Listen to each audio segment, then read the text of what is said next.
No han pasado ni siquiera 24 o 48 horas entre un evento y el siguiente. Algo que llevamos describiendo en este canal muchísimo tiempo y que por fin, entre comillas, se materializa. Me refiero a lo siguiente. Me refiero al mercado de bonos comportándose de una forma completamente errática. No se salva absolutamente nadie. El bono a 2 años, el bono de 5, el bono de 20 y el bono de 30. Alguna institución se ha dedicado a vender de forma muy agresiva, de forma constante durante varios minutos. Y en menos de 24 o 48 horas ha ocurrido el segundo evento. Me refiero al siguiente. El Banco Internacional de Pagos publicando el siguiente paper. Un paper que está directamente relacionado con la gráfica tan alarmante que has visto hace unos segundos del comportamiento del bono de Estados Unidos en todos los segmentos, avisando de algo que llevo cubriendo muchísimo tiempo, la amenaza del carry trade. Hace unos meses publicaba esta imagen en Twitter para representar de forma macro cuáles son las piezas que pueden caer una detrás de otra para la siguiente crisis de liquidez. Yo en realidad no soy un maximalista del carry trade de Japón,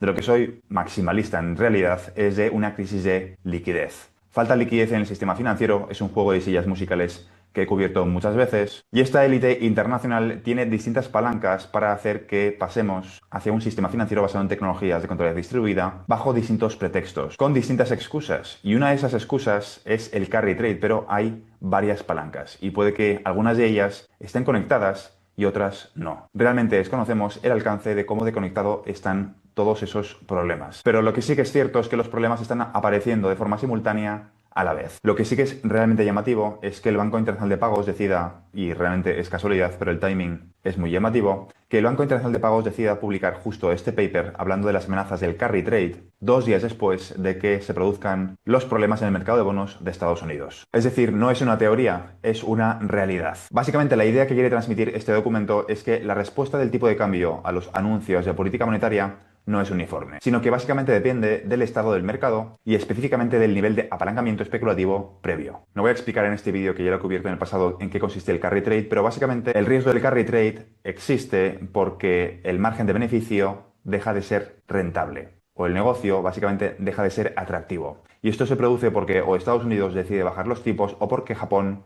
los decide subir. Y este documento cubre una serie de riesgos que podrían deshacer el carry trade en distintos escenarios. Lo llamativo es que, lógicamente, nombra específicamente el carry trade de Japón. Los 5 riesgos que cubre son los siguientes. El primer riesgo es la inestabilidad cambiaria impredecible. Básicamente, los shocks monetarios de magnitud similar pueden producir reacciones cambiarias muy dispares dependiendo del nivel del carry trade previo. Esto básicamente lo que quiere decir es que se introduce incertidumbre en la transmisión de política monetaria, dificultando el trabajo de planificación de los bancos centrales. El segundo riesgo son las espirales de desapalancamiento, de leveraging spiral. Cuando los especuladores acumulan grandes posiciones cortas, una subida de tipos puede desencadenar un desmantelamiento abrupto y masivo. En el caso del franco suizo, ese desmantelamiento puede alcanzar más del 60% del interés abierto total. Y eso en un solo evento, amplificando el movimiento del tipo de cambio muy por encima de lo que justificaría el fundamento macroeconómico. El tercer riesgo es el riesgo sistémico ligado a la intermediación financiera no bancaria.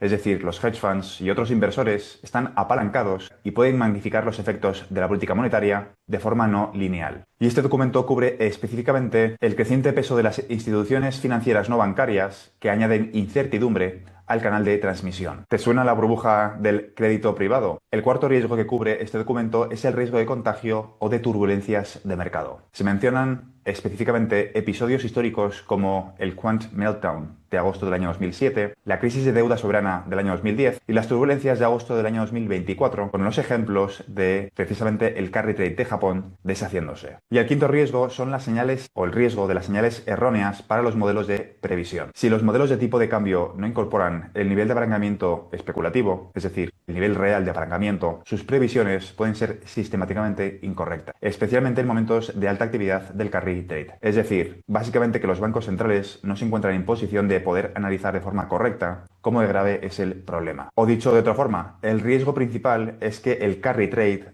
convierte a los mercados de divisas en un sistema no lineal y con memoria. La misma política monetaria puede tener efectos muy distintos dependiendo de quién está posicionado y cómo, lo que complica enormemente la gestión de los bancos centrales. Y la amenaza del carry trade es tan real que aquí podemos ver de una forma bastante visual cada vez que el Banco Central de Japón interviene en los mercados para generar estabilidad. La pregunta es, cuánto tiempo pueden alargar esta situación. ¿Cómo de sostenible es este escenario antes de que las cosas empiecen a romperse? Porque tarde o temprano las cosas se rompen. Y esta imagen que creé hace unos meses para demostrar de forma visual cuál podría ser el efecto dominó, inspirado en M.A. Gayyed e inspirado en Jim Richards, que es el creador de esta teoría, el cierre del estrecho de Hormuz, que provocaría una subida del precio del petróleo que explica y desarrolla M.A. Gayyed en Twitter. Parte de esa ecuación es lo que ocurre con Bitcoin y con Tether. Y nos encontramos quizá a 2 semanas vista de la aprobación de la ley Clarity, aunque repito, hemos escuchado eso más veces y al final no ha acabado ocurriendo nada. Pero una de las consecuencias de la ley Clarity es que Tether deja de ser necesario.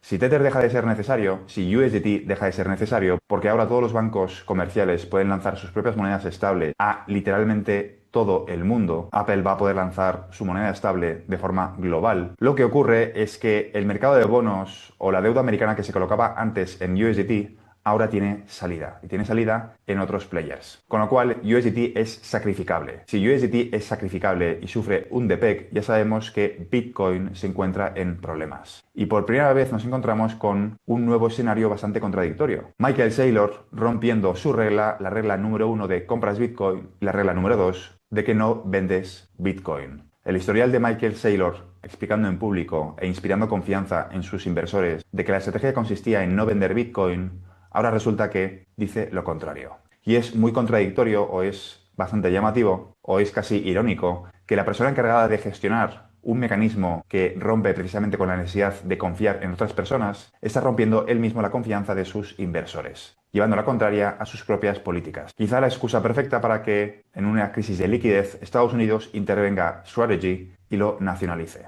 Ya he cubierto en otros vídeos las puertas giratorias o la posibilidad que existiría de Strategy, debido a una crisis, que pueda ser absorbida por el gobierno de los Estados Unidos. Es más, puede que Michael Saylor y Brad Garlinghouse estén llevando en realidad a cabo agendas que quiere implementar Estados Unidos realmente, pero que no puede hacerlo de forma oficial, no puede hacerlo de forma gubernamental y utiliza sus ramas del gobierno disfrazadas de capital privado para implementar estas estrategias. Ya sabéis que pienso que Ripple es una extensión del gobierno de los Estados Unidos, en concreto de la comunidad de inteligencia, para llevar a cabo una maniobra novedosa, quizá no tan novedosa si me sigues, contra sus rivales geopolíticos. Pero puede que Ripple no sea el único. Sabemos que ocurre lo mismo con H-Bar, Securrency y con una serie de empresas Web3 que tienen unas puertas giratorias alrededor de la comunidad de inteligencia y las piezas poco a poco van encajando. ¿Qué ocurriría con el precio o con el riesgo sistémico de iliquidez si Michael Saylor empieza a vender de forma masiva Bitcoin?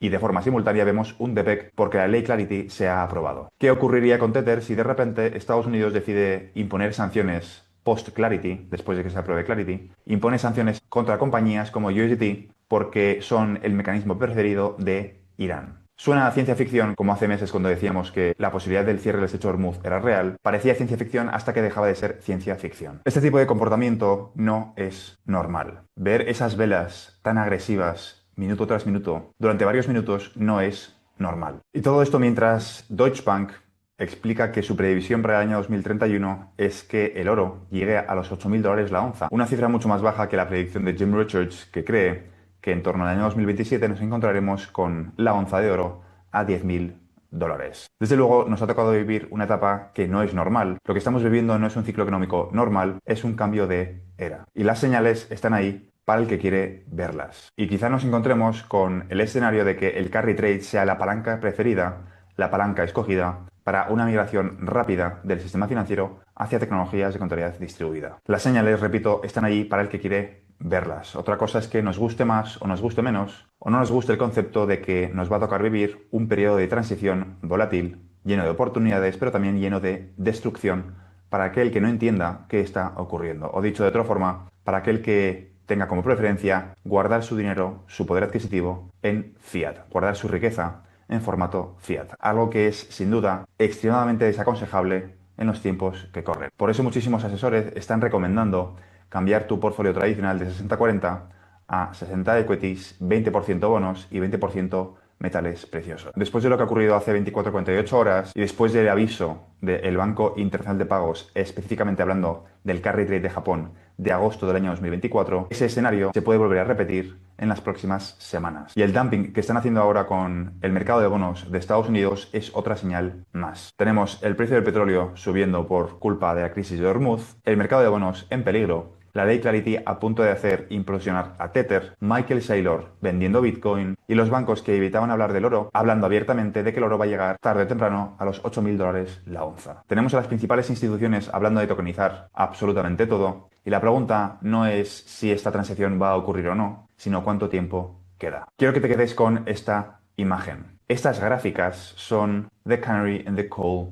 Mine. Son el canario en la mina. Para que no sepa a qué me refiero exactamente, cuando los mineros quieren saber si una mina es respirable o no, lo que hacen es entrar en la mina con un canario y si el canario se desmaya antes que ellos, saben que ese aire no es respirable, que igual hay demasiado CO2, que hay gases tóxicos o que desde luego no hay suficiente oxígeno. En cuanto el canario se desmaya, dan la vuelta y salen de nuevo para, lógicamente, no desmayarse ellos después. El equivalente a un canario desmayándose cuando entras en un túnel, en una mina, es lo que estás viendo en pantalla.